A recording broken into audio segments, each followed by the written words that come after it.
With Salty Abandon and Salty Quickie.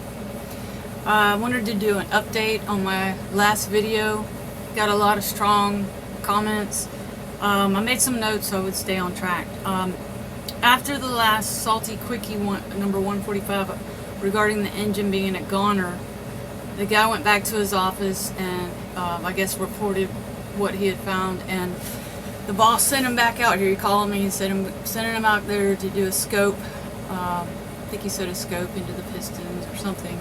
And so I wanted to do this update because a lot of the comments that were made on the video were right. You were right on track there.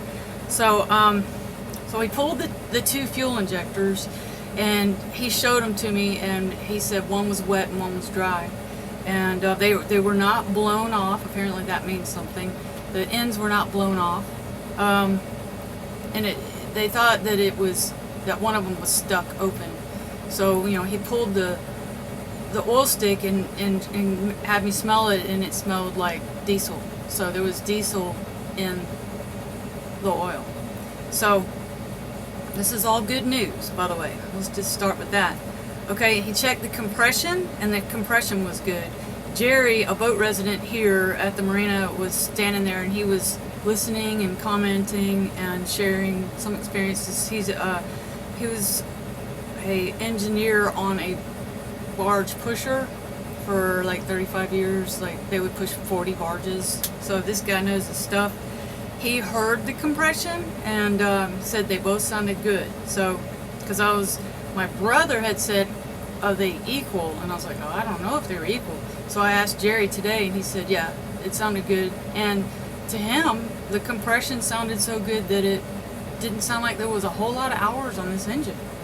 So again, you know, I barely know what I'm talking about here. So anyway, all good news. My engine hours gauge has not worked since I owned it, and I don't think it worked with the previous owner. I believe I'm the third owner, and so I do want to replace the hours gauge, the engine hours gauge, and maybe start it over at this point that I'm replacing a bunch of stuff that I'm about to talk about. So after talking with several people, I mean, like a Yanmar dealer that's a friend of my stepfather's, who's not even involved in all this, so he has nothing to gain or lose, John Fletcher in Key West, Big Mike here at the Marina, Jerry here at the Marina, my brother in Atlanta, I don't want to leave anybody out, and all the comments on that last video. People had some strong opinions, and they were right. I'm hoping they're right. I guess we'll find out. But okay, so here's what I decided to do. Okay, the company was going to send the injectors off to be tested, but after talking to that Yanmar dealer, I said, how much do they cost? And he said $80 each. Well, I have two. So rather than driving them to Pensacola or Mobile to be tested at some machine shop, I said, why don't I just buy two new ones? I mean, they make $100 an hour, so I don't drive them. I don't even want to drive over there. So we ordered two new injectors. I asked them to, let's see. Okay, I also asked them to order and replace the following items and complete the following tasks while they're at it. It's a 30-year engine, and I plan to take an extended sale every year until whenever, until I can't do it anymore. So raw water impeller, I have one on board, but I'm gonna get another one for a backup. Replace that. Oil filter, and I'll have a backup on board after that. Air filter, I don't have one, but it goes in here. I don't know what this is called. Somebody out there does. I can't remember what it's called. You can see that. But it was gone. The air filter was gone. There's nothing, no cloth in there. So I'm going to have them bring one and have a backup. Primary and secondary fuel filters. Did I say oil? Okay, that's not an oil filter. Sorry, that's a fuel filter. I don't have an extra oil filter on board. I thought I did, but they're gonna change that. And so here's the primary, no, that's the secondary, and this is the secondary, the primary, secondary, primary oil fuel filters. Sorry. Okay. What else? I had them order a new fuel lift pump. It's probably 30 years old. Why not? A mixing elbow. Something Big Mike told me, replace the zincs in the heat exchange. John told me to check the heat exchange. So I didn't know there were any zincs in the heat exchange. So we're gonna get those, whatever's in there, I don't know how many there are, we're gonna have them replaced. Of course, I've got the alternator, I got 2 alternator belts, so I'm gonna have them replace one of those. And I've got 2 water pump belts on board, so we'll go ahead and do those. Flush out the water, fresh water system, and then after that's done, I'm going to change the oil. Then we're going to let it run for 2 hours. This is Jerry's suggestion. And then change the oil again. Make sure we get all that fuel out. So the parts were ordered yesterday by 30 Degrees North, and they're going to be in today. So it's quite possibly that it's very possible that they're going to come today to do all this stuff. I'm very excited. Tomorrow I have a diver coming to install a new zinc on my prop and clean any barnacles on the prop and any algae on the bottom, because I haven't actually looked at the bottom since January in Key West when I had it taken out of the water and had there was a little bit of a nick, big nick in the on the hull, and it was actually a she. If you watch the videos, patched the hole and then did a nice coat of paint, cleaned it, and put a nice coat of paint on the bottom.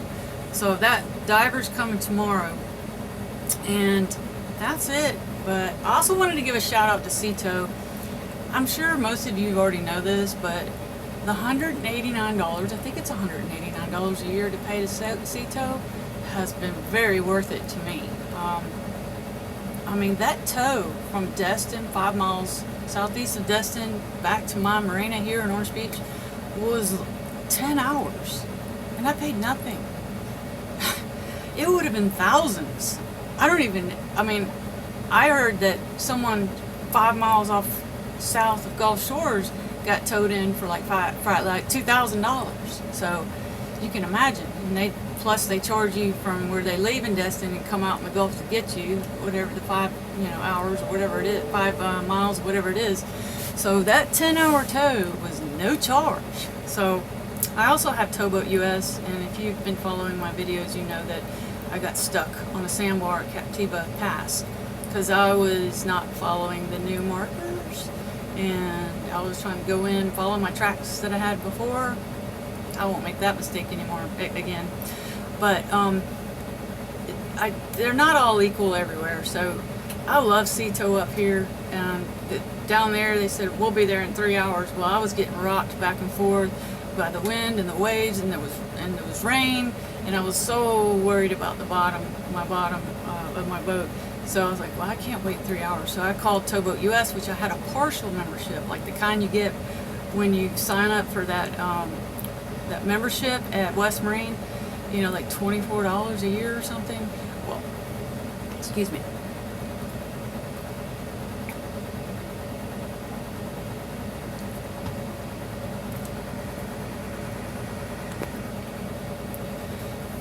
Sorry, I had to stop the video and cough.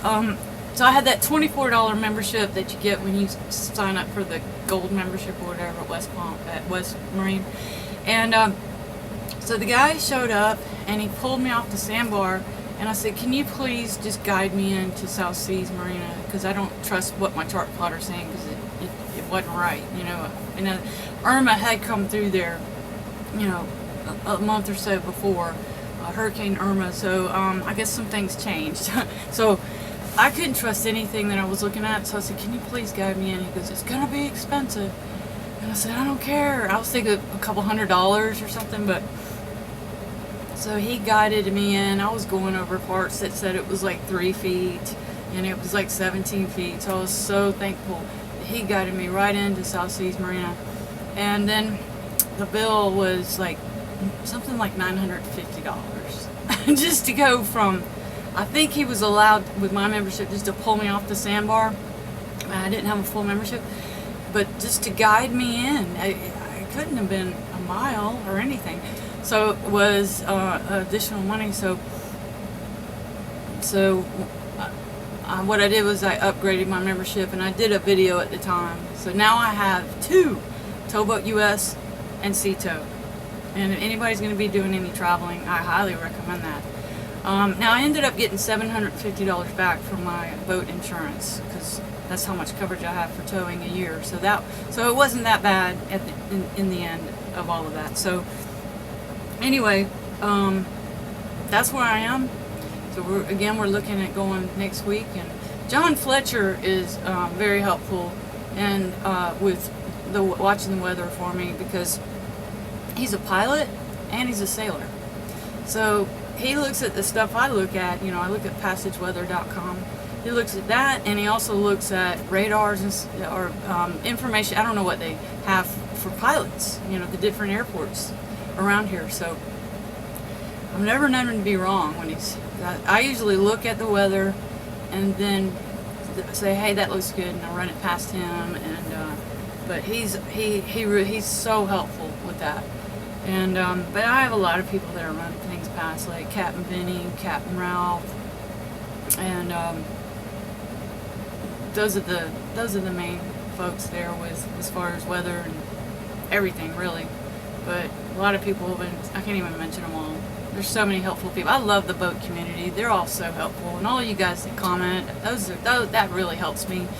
So somebody had written a comment that they wanted me to give an update, because in case it happens to them. So that's another reason why I'm doing this. But anyway, that's it. I've been rambling long enough, and let me know what you think. Salty Ben and out.